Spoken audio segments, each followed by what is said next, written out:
Vienas didžiausių ir sunkiausių dalykų, kas gali nutikti žmogui, yra galvoti, kad pas jį turi nebūti konfliktų ir problemų. Tai yra neįmanoma, nes gyvenimas susideda iš skausmo ir malonumo. Per vidurį einanti transcendencija ar kažkoks tai toksai meilės pojūtis, dėkingumo pojūtis yra labai wow, bet jisai yra tik tai akimirkas. Visa kita mes mokomės ir reguliuojamės tarp labai didelių gyvenimo pamokų. Vienas yra momentais malonės, kitas yra nemalonės, bet jos yra. Jeigu aš labai vengiu konfliktų, jeigu vengiu, pavyzdžiui, kokio nors atstumimo, kažkokių tai sudėtingumų darbuose ir tiesiog noriu išvengti. Pavyzdžiui, norėčiau išvengti šitos kameros, nes čia baisu mane pamatys, čia aš žodžiu sudegsiu, užsidegsiu kaip vampyras dienos šviesoje.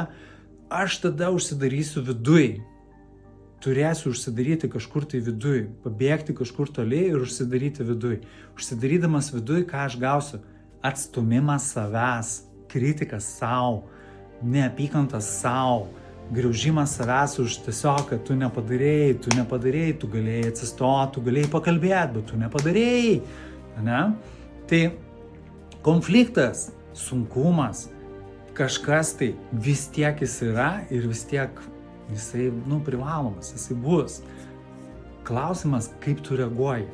Kaip reaguoji į savo artimųjų konfliktus? Kaip reaguoji į savo artimųjų emocijas? Kaip reaguoji į savo kažkokias tai problemas? Ar imi jas ir sakai, okei, man reikia problemų, jos turi būti, ar mes važiuojam su to, aš šitam ir skirtas, nes jeigu žiūrėti pro tokią prizmę, mes čia šventi, smilkaliukai ir panašiai, tai tada vargas, ta prasme, gyvenimas yra depresija, karmos ten skylė, žodžiu, ir baisus kažkoks tai dalykas, kur aš čia turiu ten labai baisiai ir sunkiai vargti ir taip toliau. Ir to vargo tikrai yra ir bus. Bet klausimas, kaip aš reaguoju. Taigi, jeigu norėtumai neišradinėti savo kažkokių tai metodų, sutaupyti daug metų, nesiterlioti savo emocijose, o žinoti dalykus užtikrintai, kviečiu tave į savęs susigrąžinimo vakarą, kurį aš darau kas mėnesį arba netgi dažniau. Užsiregistruok čionai ir per mano naujienlaiškius gausi visą informaciją. Susitinkam tenai. Iki!